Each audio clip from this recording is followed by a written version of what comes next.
ส่งเสียงลำเนียงไปกับสายลมก้องไก่ละงมตามหาป่าไม้กินหอมมาลาพัดมาแต่ไกลคนนักฆ่าอยู่สายจงไปให้เห็นส่งใจด้วยความคิดถึงรอก็นานจนถึงชีวิตคนกาอยากเห็นคนหักค่า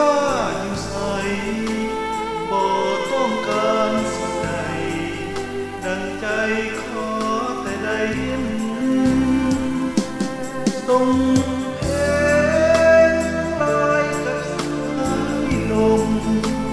บนเวียไทยอิน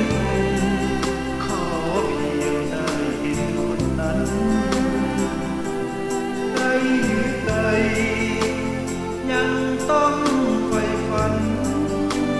นานแสนนานวันจนฟ้าดินสลาย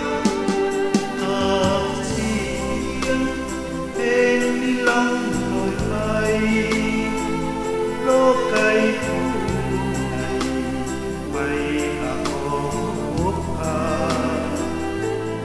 จงเดิน